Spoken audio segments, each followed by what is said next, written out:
Why, why, why, why? Why, why, why, why? Why, why, why, why? Zimmy. Why, why, why, why? So you leave those slippers, okay? Throw it away. From me walking, and I'm simming. Me ready, me ready. Yeah, my step so clean. You have to see me. Me ready, me ready.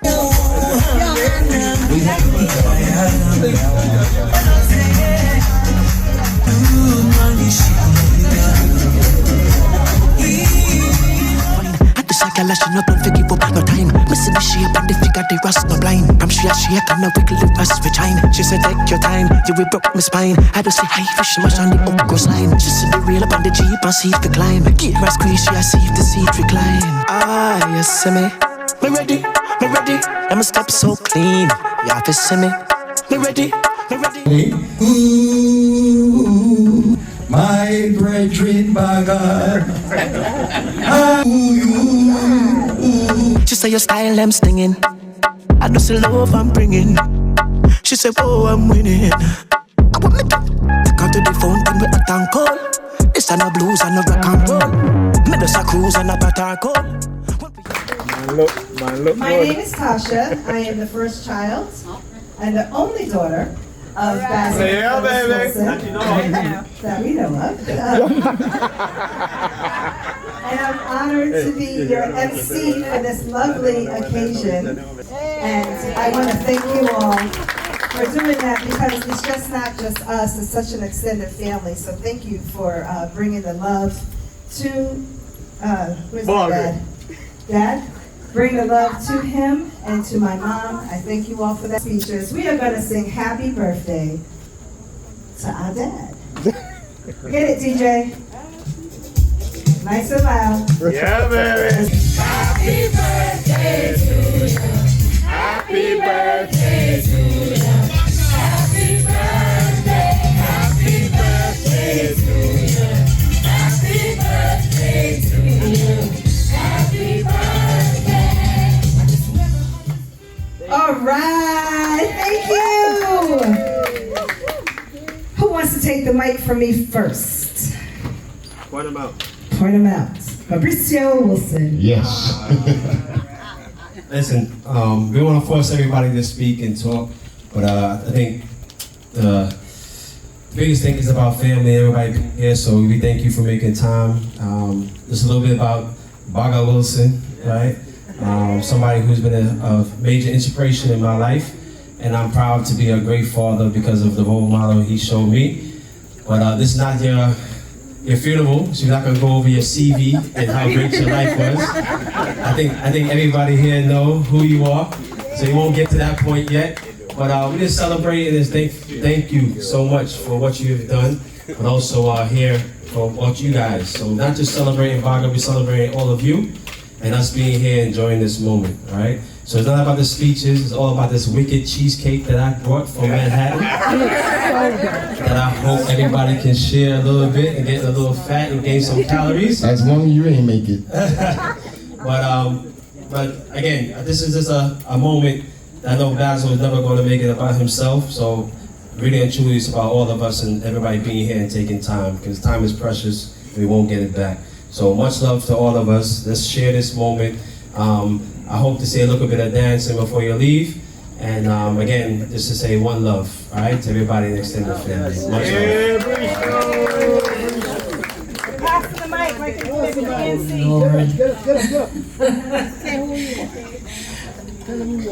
I'm Joan Flowers, better known earlier on as Jem. Met Bagga through Neville.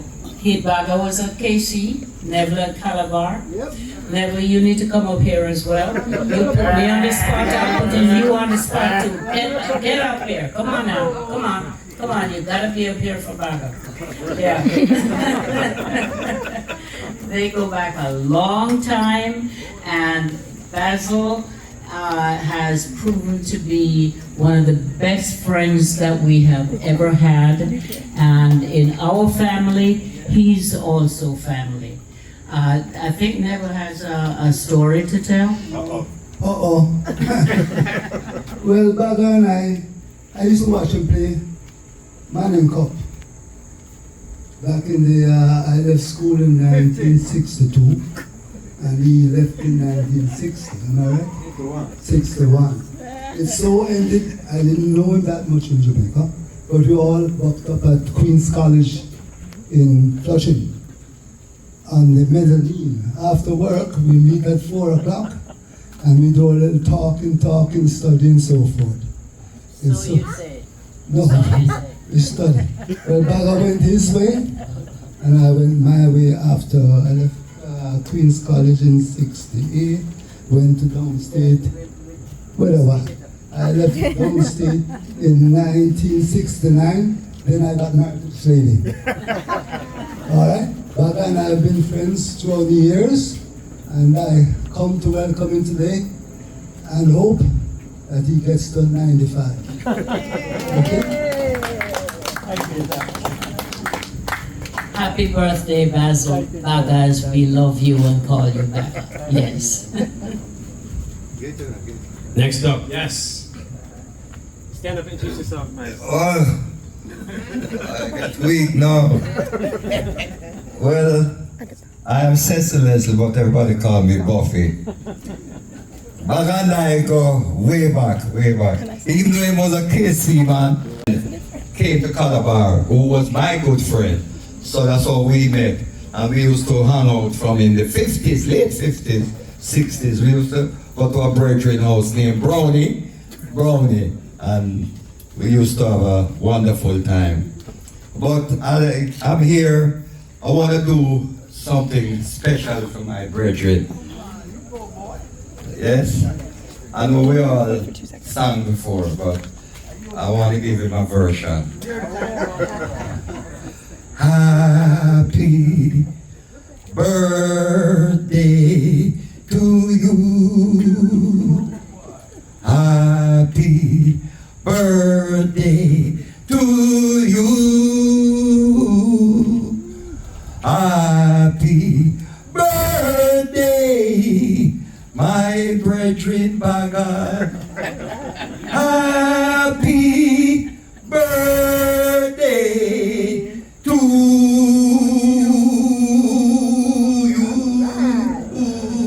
Happy birthday,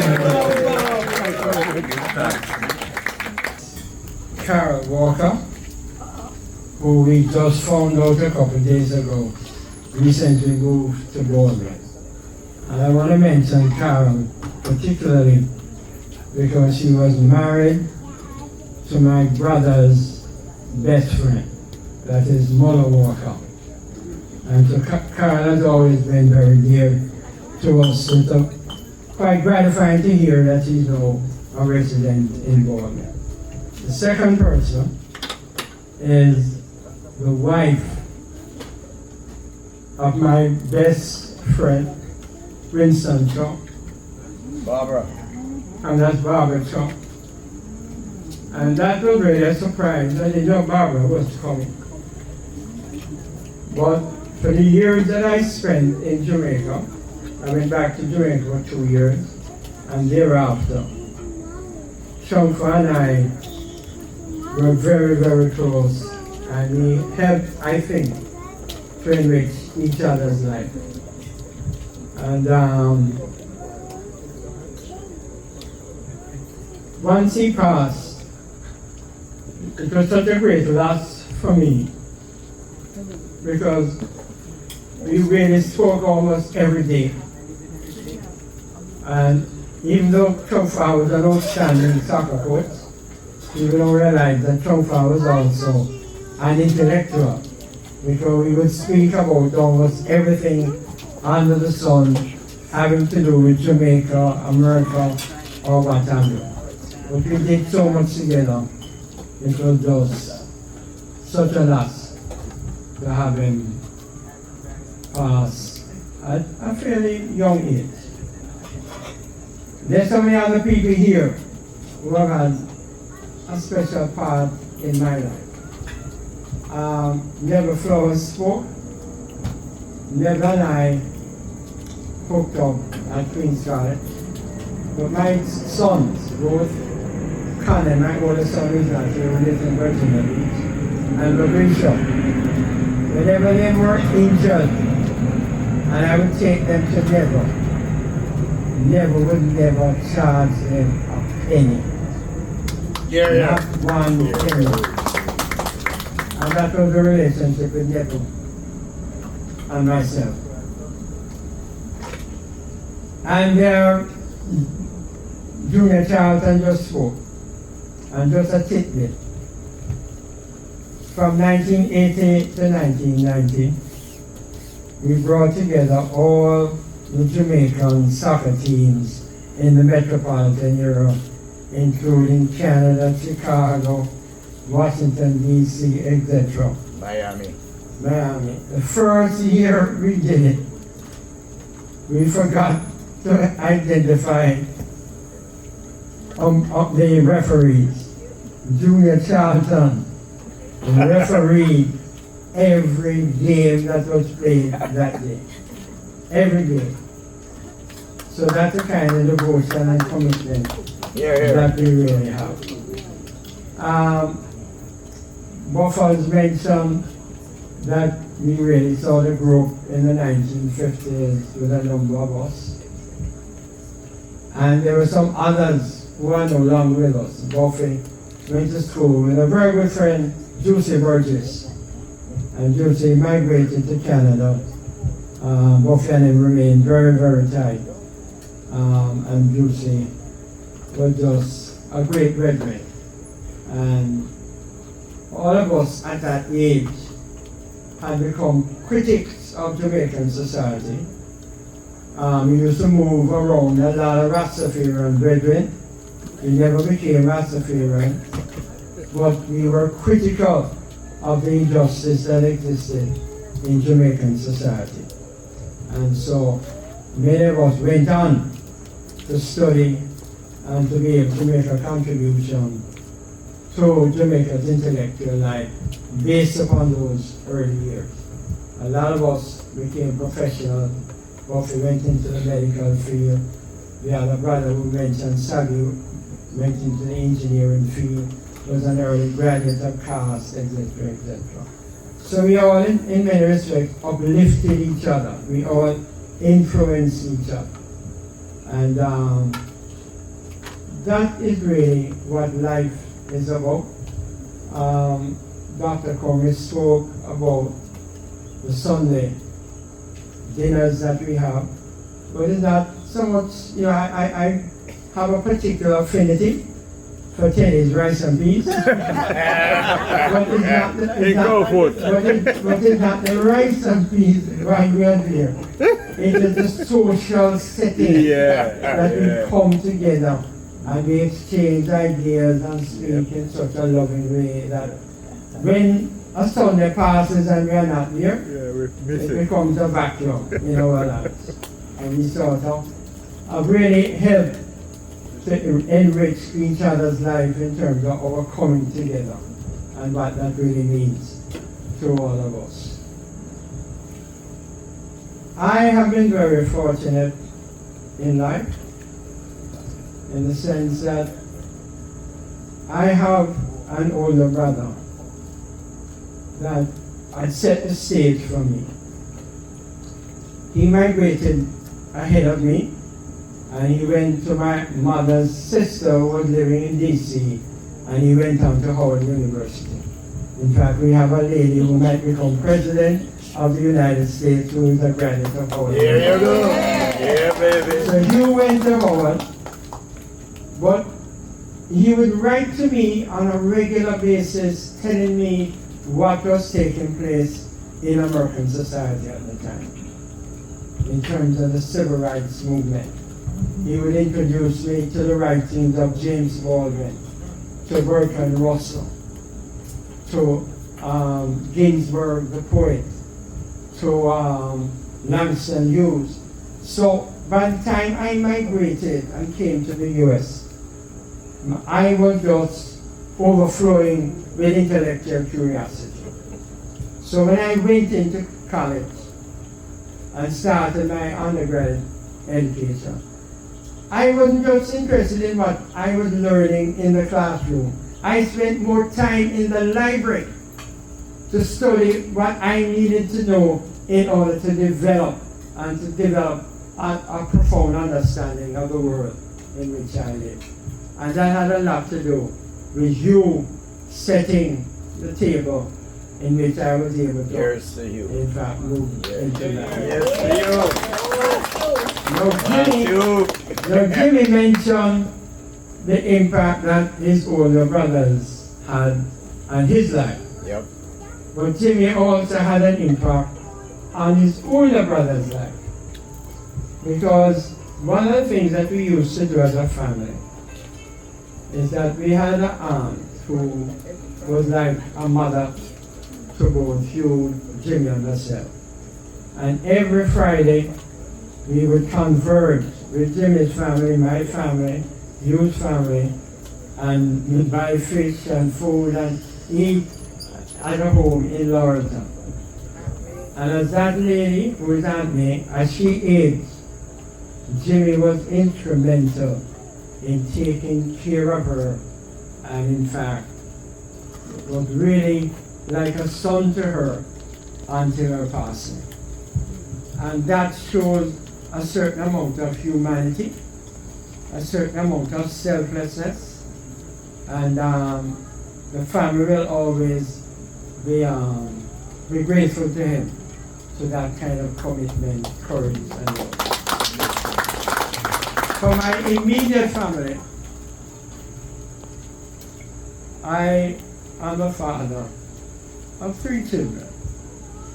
Natasha, who growing up, I never had to spank her once. I just had to look at her. I just had to look at her, and she would fall into line. And then there was Kenneth. You had to yell at there him. was Jimmy. And there was Mauricio. And I don't think there's anything more gratifying in life than watching children grow. And I really can say that my wife and myself really benefited from being the parents of 3 children, in which we are immensely proud in terms of how they have lived their life and the contributions they have made in terms of having children, and how they have been the parents that they have chosen to be. So I must also give thanks to Phyllis. This is really Phyllis's home. I just rent a room. And whenever she gets very angry, I call Sonia Cumberry and ask Sonia Cumberry to apologize for me. But I have lived a career that I spent almost 42 years as an academician. And what is much more, what was immensely telling about those years was the young students that you had an impact on. When you could encourage them to go on to law school, to go on to do a PhD, or just to get on with their lives and be productive, whether they went into politics or they just went into being social workers or what have you. And so life is about giving. It's not really about taking. And I have spent a lot of time as a writer. I wrote for Carib News for about 30 years. I wrote for Everybody's Magazine for another 20 years. And I don't think I got a penny. I know that. Right? But you do it because of the love that you have. And you want to share ideas, and you want to, in fact, be a part of the larger debate that is taking place in the Jamaican community, in the Caribbean community, and in the larger society. And so I must really thank you for being present. I just mentioned to somebody earlier on that the first birthday party that I ever had was when I was 71. What? Before that, in Jamaica, we never knew anything about birthday parties. We couldn't afford it. Not that I can afford this one. Your kids can. But this is really a magnificent coming together of so many people who have influenced my life. And so this is an enriching experience. And I just thank you all for being here. I thank Craggy for the music. I thank Brisha, who I think was it, Brisha and Tasha, who were instrumental in bringing this about. And I want to thank my new daughter, my new medical daughter, and she is the mother of my youngest grandson. We have 7 grandchildren, and who was delivered by Dr. Millicent Cumberland. So thank you all. And even though Maurice wrote on the invitation 2 to 5, it is 2 until. So thank you all. Hey, after we come to that, you know, you don't have no way. I know Bagga tell you everything. He thinks he told you everything. The other part of Bagga that maybe a lot of people don't know when we were young. Bagga was not little, was a rude boy. Right? We had a friend who was his best friend, who was his best man, named Saggy. And when in the 60s, some spot where we go, in the night time, people don't want them listening. So Bagga is not seeing. Jeff, So I just want us to bring up that part of his life. And it's important also. yeah.